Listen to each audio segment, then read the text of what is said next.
আলু কাঁচকলা বড়ির ঝোল মাছ দিয়ে তো অনেক খেয়েছো, নিরামিষের দিন এই রেসিপিটা একবার ট্রাই করো। তার জন্য ভিডিওটা স্কিপ না করে পুরোটা দেখতে থাকো।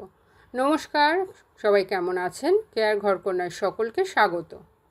এখানে আমি 2টো আলু আর 2টো কাঁচকলা এইভাবে পিস করে নিয়েছি। এবার এগুলোকে লবণ আর হলুদ মাখিয়ে নেব।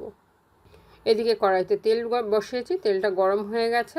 প্রথমে কয়েকটা বড়ি নিয়ে ভেজে নেব। বড়িগুলো ভাজা হয়ে গেছে, এবার তুলে নেব। এবার এই তেলের মধ্যে আলু আর কাঁচকলাটা দিয়ে ভেজে নেব হালকা লাল লাল করে। এবার এগুলো ভাজা হয়ে গেছে, তুলে নিলাম। এই তেলের মধ্যে দিয়ে দেবো অল্প একটু সাদা জিরে ফোড়ন। এবার দিয়ে দিলাম 1 চামচ জিরা গুঁড়ো, 1 চামচ ধনে গুঁড়োর পেস্ট, আর দিয়ে দিলাম বাটি ধোয়া অল্প একটু জল, আর দিলাম 1 চামচ কাঁচা লঙ্কা বাটা। সব কিছু একটু নাড়াচাড়া করে নিয়ে এর মধ্যে দিয়ে দেবো স্বাদ মতো লবণ, পরিমাণ মতো হলুদ, আর অল্প একটু শুকনো লঙ্কার গুঁড়ো দিয়ে ভালো করে মশলাটাকে কষিয়ে নেব যতক্ষণ না মশলা দিয়ে তেল ছাড়ছে। মশলাটা কষানো হয়ে গেছে। এবার এর মধ্যে ভেজে রাখা আলু আর কাঁচকলাগুলো দিয়ে ভালো করে একসাথে আবারও কষিয়ে নেব। একসাথে ভালো মতো কষানো হয়ে গেছে, তেল ছেড়ে দিয়েছে। এবার এর মধ্যে দিয়ে দেবো পরিমাণ মতো জল, দিয়ে এগুলোকে একসাথে একটু ফুটতে বসাবো।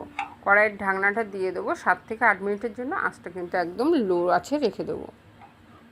8 মিনিট পরে কড়াইয়ের ঢাকনাটা খুলে দেখে নেবো আলু আর কাঁচকলাটা কতটা সিদ্ধ হয়েছে।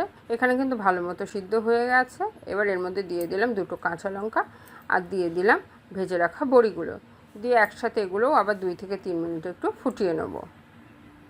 এখানে আমার রান্নাটা কিন্তু কমপ্লিট হয়ে গেছে। এবার গরম গরম সার্ভ করব। গরম ভাতে একবার এই রেসিপিটা বাড়িতে নিশ্চয়ই ট্রাই করো। কমেন্ট বক্সে কমেন্ট করতে কিন্তু একদম ভুলবে না। আর আমার পেজটাকে লাইক আর শেয়ার করে রেখো যদি এরকম ভিডিও দেখতে চাও। আমার চ্যানেলটি সাবস্ক্রাইব করে নিতে কিন্তু ভুলবেন না।